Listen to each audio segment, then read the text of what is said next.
Olá, a graça e a paz de Cristo. Somos mais que vencedores porque em meio a grandes adversidades, o nosso relacionamento com Deus em Cristo não é afetado. Graças a Deus.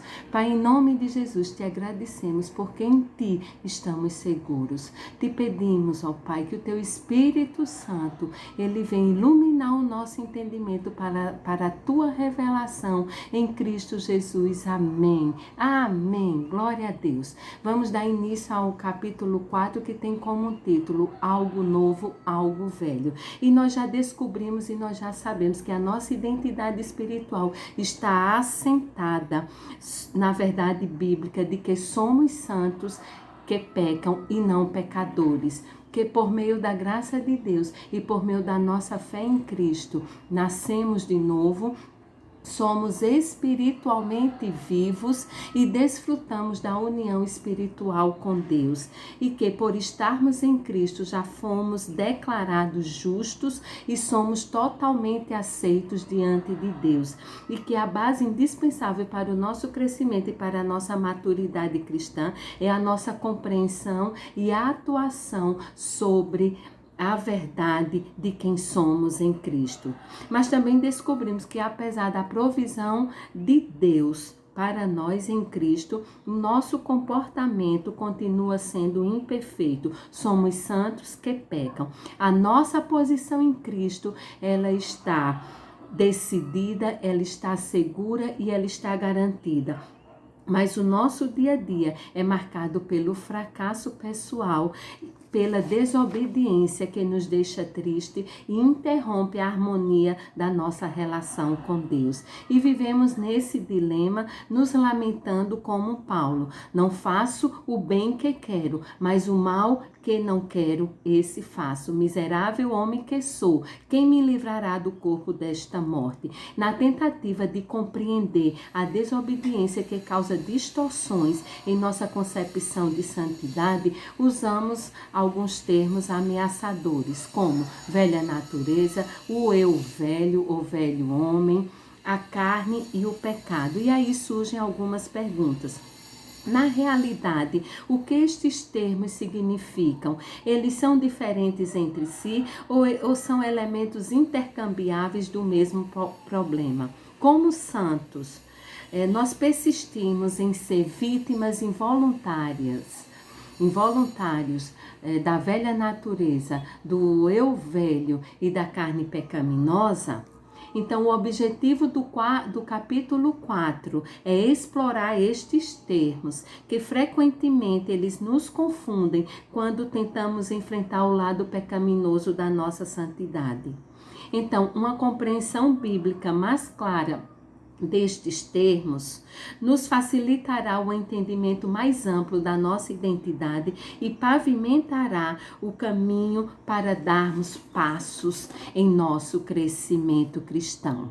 Eu sou a corda do cabo de guerra entre duas identidades, e aí muitos dizem, né, que dentro de nós existem duas naturezas querendo controlar a nossa vida, né? E aí eles vão dizer que existe uma natureza velha, herdada pelo Adão desobediente, que aí é representada por um cão raivoso. Mas também existe uma natureza nova, que é herdada através da obra redentora de Cristo, e aí é representada por um cão brando.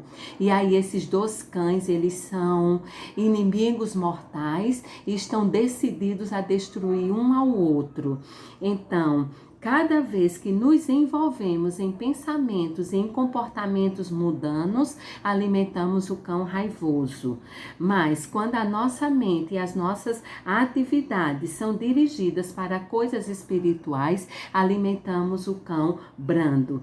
Então, o cão que se alimentar mais vai se tornar mais forte, então destruirá o outro.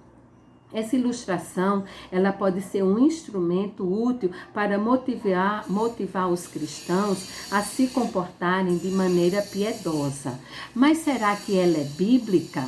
Em Colossenses 1,13, vai nos dizer que ele nos libertou do poder das trevas e nos transportou para o reino do seu Filho amado. Então, podemos permanecer em 2 reinos? Em Romanos 8,9 vai dizer: vocês, porém, não estão na carne, mas no Espírito. Podemos estar na carne e no Espírito ao mesmo tempo? Em Efésios 5,8 vai dizer o seguinte: porque no passado vocês eram trevas, mas agora são luz no Senhor. É possível estar na luz e também nas trevas? Em 2 Coríntios 5,17 vai dizer o seguinte: e assim, se alguém está em Cristo, é nova criatura. As coisas antigas se passaram e se fizeram novas. Podemos ser em parte nova criatura e em parte velha? Se a gente se enxergar que é parte luz e que é parte treva, parte santo e parte pecador, a gente vai viver uma vida medíocre. E se a gente se enxerga como um pecador salvo pela graça, a gente vai viver uma vida com fiascos constantes, mal aguentando a vinda de Cristo. Satanás sabe que não pode alterar, que não pode fazer nada para alterar quem somos na realidade. Mas se ele conseguir nos fazer acreditar que não houve nenhuma mudança em nós, então nosso comportamento continuará o mesmo. Por que essa descrição é aplicável a tantos cristãos? Porque nós somos ignorantes de nossa verdadeira identidade em Cristo. O trabalho divino da expiação na cruz do Calvário, que transforma pecador em santo, é a maior realização de Deus na terra. A nossa justificação, ela acontece no momento da nossa salvação. E é uma mudança no nosso interior, a qual Deus já realizou. A mudança exterior no comportamento diário do crente é a santificação e continua durante toda a nossa vida. Mas a santificação só é inteiramente eficaz quando a transformação radical interior da justificação é realizada e é apropriada por nós pela fé. E aí você vai dizer, mas eu li em algum lugar que Paulo se referia a si como o maior dos pecadores. Sim, em 1 Timóteo, no capítulo 1, 12 e 16, Paulo estava se referindo à sua natureza antes de sua conversão a Cristo. E Paulo também faz outra declaração de desprezo a si mesmo em 1 Coríntios 15, no capítulo 9, em 1 Coríntios 15, em 1 Coríntios, no capítulo 15, no verso 9. Mas aí no verso seguinte, que é o verso 10, do verso 10, Paulo vai dizer o seguinte: mas pela graça de Deus sou o que sou, e a graça de Deus para comigo não foi vão. Paulo sabia quem ele era em Cristo e quem ele se tornou em Cristo. Eram duas identidades distintas. O que a Bíblia nos diz especificamente quanto à nossa natureza? A palavra grega para natureza, nesse sentido, ela é usada no Novo Testamento, ela é usada 2 vezes no Novo Testamento. Na carta de Paulo aos Efésios e na segunda carta de Pedro. Então, na carta de Paulo aos Efésios, no capítulo 2, nos primeiros versículos, Paulo vai se referir a essa velha natureza. Veja o que é que Paulo diz. Efésios 2, de 1 a 3. Ele lhes deu vida quando vocês estavam mortos em suas transgressões e pecados, nos quais vocês andavam noutro tempo, segundo o curso deste mundo, segundo o príncipe da potestade do ar, do espírito que agora atua nos filhos da desobediência. Entre eles, também nós, todos andamos no passado, segundo as inclinações da carne, fazendo a vontade da carne e dos pensamentos. Éramos, por natureza, filhos da ira, como também os demais. Éramos, por natureza, filhos da ira. Estávamos mortos em nossos pecados, sujeitos ao poder de Satanás, satisfazendo a luxúria e os desejos pecaminosos. Era a nossa natureza antes de Cristo. E aí, na segunda carta de Pedro, no capítulo 1, no verso 3 e 4, Pedro vai nos dizer o seguinte, se referindo à nossa nova natureza. Pelo poder de Deus, nos foram concedidas todas as coisas que conduzem à vida e à piedade, pelo conhecimento daquele que nos chamou para a sua própria glória e virtude. Por meio delas, ele nos concedeu as suas preciosas e muito grandes promessas, para que por elas vocês se tornassem coparticipantes da natureza divina, tendo escapado da corrupção das paixões que há no mundo.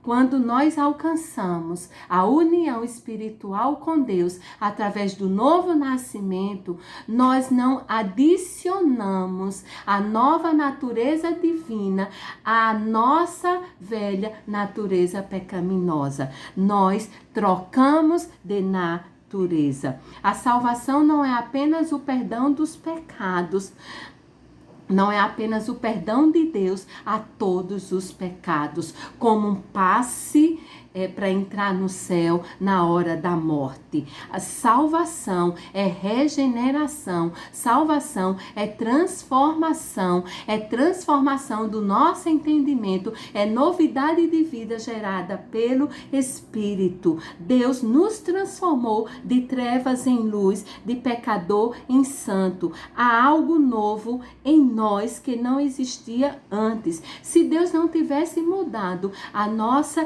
identidade no momento da salvação, nós permaneceríamos com a identidade velha até a morte. E então, como poderíamos crescer até atingir a maturidade se não tivéssemos começado como um filho de Deus transformado? Ser participantes ou ser coparticipantes da natureza divina é fundamental para a identidade e para a maturidade do cristão. E aí eu gostaria de ler um comentário que Anthony Koekima faz. Ele diz o seguinte: vocês agora são novas criaturas. Não totalmente novas, com certeza, mas genuinamente novas. E nós que somos crentes deveríamos nos considerar desta maneira, não como escravos do pecado, depravados e indefesos, mas sim como aqueles que foram criados outra vez em Jesus Cristo. Em Efésios, no capítulo 5, no versículo 8, fala da mudança essencial da nossa natureza que ocorre no momento da nossa salvação. Efésios 5, 8 vai nos dizer o seguinte: porque no passado vocês eram trevas, mas agora vocês são luz no Senhor, vivam como filhos da luz. Não diz lá que estavam em trevas, diz que eram trevas. A nossa natureza antes de Cristo era trevas. Tampouco diz agora que estamos na luz, mas diz que somos luz. Deus transformou a nossa natureza, que era trevas, em luz. O ponto desta passagem não é melhorar a nossa natureza, porque ela já está determinada. A questão é aprender a caminhar de acordo com essa nova natureza. E como fazer isso? Aprendendo a caminhar por fé e pelo Espírito, que são temas dos próximos capítulos. E porque nós necessitamos da natureza de Cristo.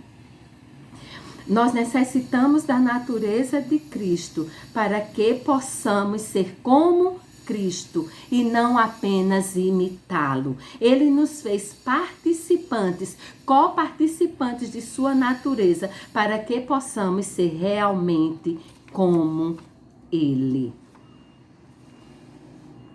E nós precisamos da natureza de Cristo também, porque os problemas do eu velho e pecaminoso, eles não são resolvidos simplesmente melhorando o nosso comportamento. A nossa natureza precisa ser mudada, nos transformar em seres inteiramente novos. A vida de Cristo em nós, que é a graça que necessitamos para alcançar o seu padrão.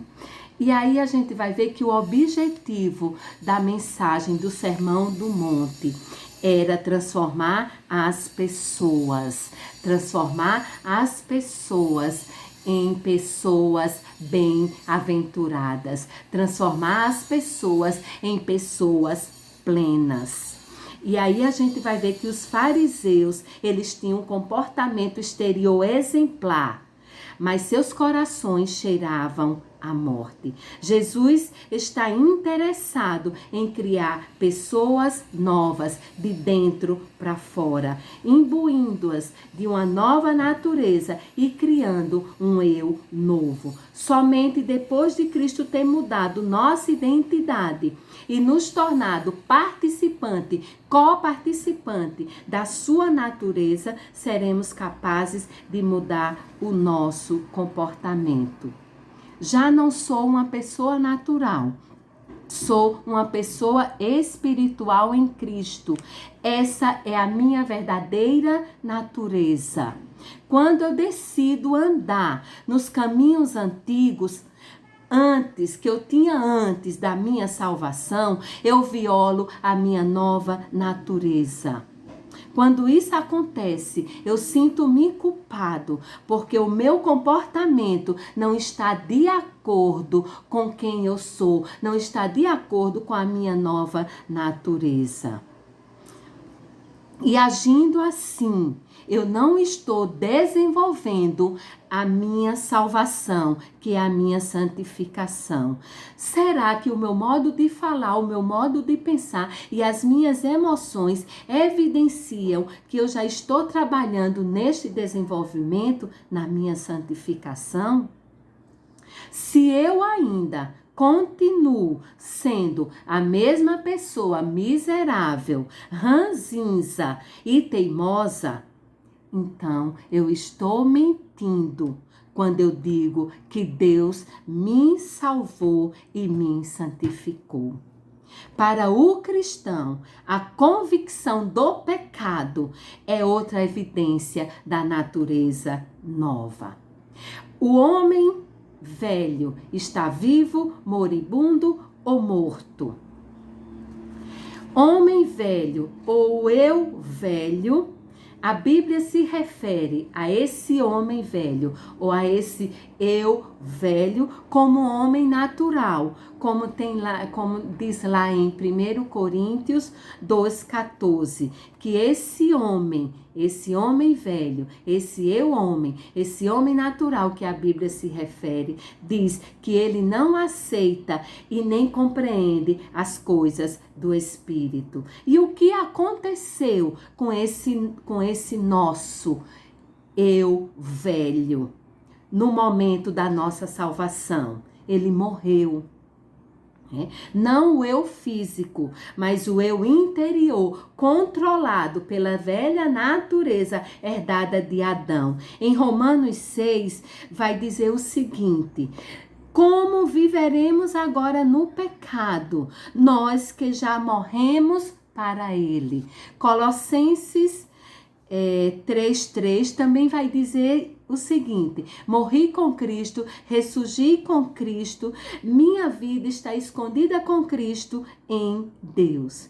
E qual foi o método de execução para a morte desse eu velho? O método de execução foi a crucificação com Cristo, a co-crucificação. Romanos 6,6 vai nos dizer o seguinte: sabendo isto, que o nosso homem velho foi com ele crucificado para que o corpo do pecado seja desfeito, para que não sirvamos mais ao pecado. Paulo continua anunciando nas suas cartas, lá em Gálatas, no capítulo 2, finalzinho do verso 19 e o verso 20, ele diz o seguinte: estou crucificado com Cristo, logo já não sou eu quem vive, mas Cristo vive em mim. E também, em Gálatas, no capítulo 6, no versículo 14, Paulo vai dizer: longe de mim gloriar-me, a não ser na cruz do nosso Senhor Jesus Cristo, pelo qual o mundo está crucificado para mim e eu estou crucificado para o mundo. Na salvação, somos colocados em Cristo, que morreu na cruz por nossos pecados. Estamos em Cristo. Nosso velho eu morreu ali com ele. Mas por que o velho eu, ele tinha de morrer? Porque esse velho eu era desobediente e ele era independente de Deus. Então, em Romanos 6,6, Paulo vai dizer que esse eu velho, ele precisaria morrer, para que o corpo do pecado fosse desfeito, para que não sirvamos mais ao pecado. A morte é o fim de um relacionamento, não da existência. O pecado não morreu, ele segue forte e sedutor. Mas quando o nosso velho eu morreu na cruz com Cristo, o nosso relacionamento com o pecado terminou para sempre. Não estamos mais na carne, estamos em Cristo. O nosso velho eu, pecador, e a nossa velha natureza, caracterizada pelo pecado, era inevitável, porque nós estávamos separados de Deus. Mas eles já não mais existem. Não existe mais o velho eu e a velha natureza, porque agora nós não estamos mais separados de Cristo. Isso significa que somos sem pecados? De jeito nenhum. A morte do velho eu terminou o relacionamento com o pecado e não com a existência dele. O pecado e Satanás continuam ao nosso redor, fortes e sedutores, mas o velho eu foi crucificado. O poder do pecado sobre nós foi destruído. Não somos mais escravos do pecado. Nós pecamos quando, teimando, nós agimos independentes de Deus, como o eu velho fazia habitualmente. Quando agimos independentes de Deus, estamos violando a nossa natureza e identidade novas. E então, o que fazer? Se arrepender, confessar e abandonar. Uma vez morto, morto para sempre. E aí eu quero concluir a nossa aula com a experiência que o autor conta em relação a um pastor que o procurou pedindo ajuda porque estava confuso em relação ao texto de Colossenses 3:3, que diz o seguinte: porque morrestes e a vossa vida está escondida com Cristo em Deus. O dilema do pastor era que ele não tinha conseguido morrer, como diz o texto. Então o autor do livro vai dizer: leia esse texto devagar, bem devagar. E aí quando ele ler de novo, o entendimento dele foi iluminado e ele compreendeu que se tratava de algo que já tinha acontecido, porque o verbo que está nesse texto, ele está no passado. E aí o autor do livro vai explicar para ele que ele não precisa morrer, porque ele já estava morto, morreu no momento da sua salvação. A morte que Paulo se refere aí em Colossenses 3:3 é algo que Deus já fez, né? E que ele só precisava receber, aceitar e crer, né? Crer que ele nada pode fazer para se tornar em algo que já é feito, né? E aí, para a gente concluir nossa aula, queremos concluir com esses textos. Graças à grandiosa obra redentora de Cristo em nossa vida, que o nosso eu velho foi transformado em um eu novo, governado por uma nova natureza que não existia antes. O nosso eu velho foi destruído na morte de Cristo e o nosso novo eu surgiu com nova vida na ressurreição de Cristo. 1 Coríntios 15, 20 a 22 vai falar disso. E a nossa vida que caracteriza esse novo eu não é nada menos que a vida de Cristo implantada em nós.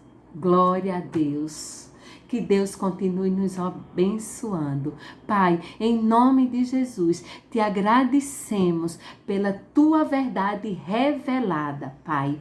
Pai, Pai, nos orienta a vivermos a vida cristã vitoriosa que o Senhor já conquistou para nós em Cristo Jesus. Amém.